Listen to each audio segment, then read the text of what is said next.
Welcome to ICLEI Oceania Listens. My name is Martin Brennan. I'm Director of Partnerships and Political Support. We have here today Jeb Brugman. Jeb is an urban strategist. He's a consultant to corporations, cities and NGOs worldwide and lives in Toronto, and he's also the founder of ICLEI. So it's a great pleasure to welcome you to ICLEI Oceania Listens, Jeb. Thank you, Martin. I'd like to talk about your book, which you have just recently completed, and it's now published and available. The book's called Welcome to the Urban Revolution: How Cities Are Changing the World. What's the key message in the book? How would you sum that up? I'd say for councils in particular, and people who work for councils, is that cities are growing so quickly and connecting with one another economically so quickly in so many different ways, that is changing the playing field about how we can manage their growth and shape their growth. So the traditional tools and professions that we've had, in particular, for instance, planning, though still important, are no longer powerful enough mechanisms through which to shape their growth. In fact, jurisdiction, even if we could get it right, is no longer a sufficient mechanism to shape the growth and investment that takes place in our cities and the markets that develop in our cities.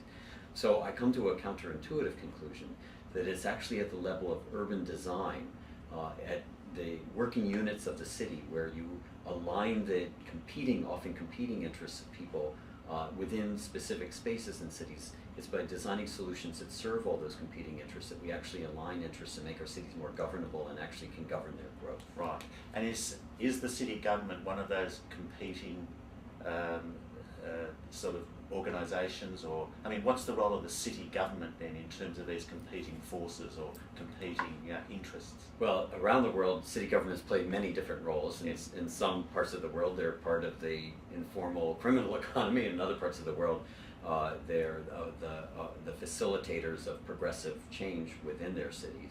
Obviously, we want councils to be the latter, and in order to do that, and I think this is well understood in Australia, we need to understand that the government and the jurisdictional powers that government has tends to be less and less sufficient, and so governance becomes critical in building strategic alliances among interests as governments try to implement their new plans or their new strategies becomes critical. So for instance, we talk a lot about densification along corridors, transit corridors in Australia, and the problem of NIMBY and of neighborhoods who don't feel comfortable with densification.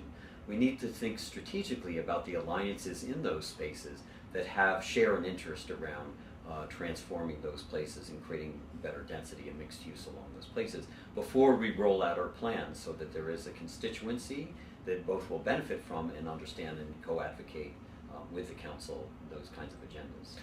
And how did you come to this message within the book, or these messages within the book? I mean, what was the process of your own understanding? Really two things. One came from my ICLEI experiences through Local Agenda 21. So one of the things I had to do, a chance to do in ICLEI, was to kind of conceive of and launch the Local Agenda 21 thing and put together the original sort of planning process, and which was of course refined in countries around the world.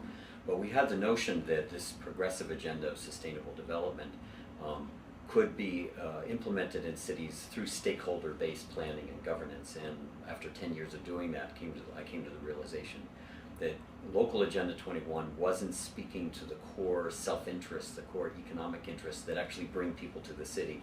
And then I spent 4 years working in India, understanding urban migration, studying slums, and had it's kind of a starting all over again experience for me at the bottom of the learning curve, to realize that there are certain economic drivers behind the whole global urbanization process, and that we need to be able to really analyze and understand self-interests in urban places in order to get the kind of alignment that we want behind these progressive agendas. So it's bringing self-interest to bear through urban design, right? Through creative urban design, new business models, the new kind of development product that we need on the market, that we can actually move self-interest towards common interests like poverty reduction and sustainable development.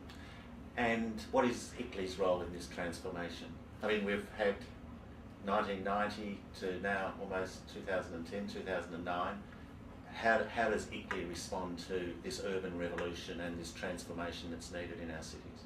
Well, I think if people buy into my theory, and I propose it as a whole new professional domain of practice in the urban sphere. So it's something that's above and beyond urban planning. I call it urban strategy, that we actually need to understand the mechanisms through which cities can build a strategic capability to, over a few growth cycles, become what they plan themselves to be. And I think that ICLEI, having done Local Agenda 21 and supporting governance through many other programs, can be both a co-creator and also an educator around this new domain of practice called urban strategy. So there is a role for us. Hope to go into business with you. Good. I'd like to thank Jeb Brugman for being on ICLEI Oceania Listens, and I look forward to welcoming you to another episode sometime in the near future. Thank you and goodbye.